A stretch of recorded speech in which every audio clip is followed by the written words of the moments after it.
এ আবুল আহাবেরই ছেলে। একদিন নবী সাল্লাল্লাহু আলাইহি ওয়াসাল্লামকে সে গিয়ে বলছে ওয়ান নাজমি ইযা হাওয়া, এই সূরার এই প্রথম দিকের আয়াতগুলো আমি বিশ্বাস করি না। এক পর্যায়ে নবী সাল্লাল্লাহু আলাইহি ওয়াসাল্লামের সাথে বাকবিতণ্ডা করতে লাগলো। আমাদের নবীজি তো তর্ক করতেন না, স্বল্পভাষী, মিষ্টিভাষী, নরম মানুষ ছিলেন, তর্ক করতেন না, নিজে কাউকে কখনো একটা থাপ্পড়ও দেননি, এমন মানুষ ছিলেন।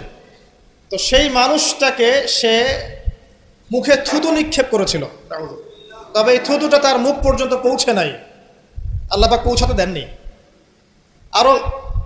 আরো কষ্ট দেওয়ার জন্য তার জামা টানা হ্যাচড়া করছিল, আর লিখা আছে।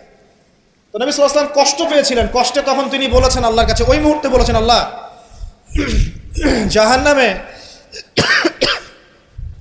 জাহান্নামে তোমার যে কুকুরগুলো আছে, জাহান্নামে কুকুর আছে আযাব দেওয়ার জন্য, এগুলোর মধ্যে একটা এর পিছনে আল্লাহ তুমি লেলিয়ে দিও।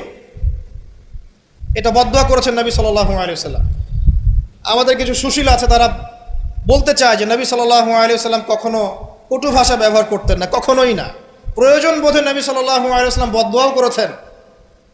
প্রয়োজন বোধে নবী সাল্লাল্লাহু আলাইহি ওয়াসাল্লাম টানা 1.5-2 মাস ধরে বদদুয়া করেছেন।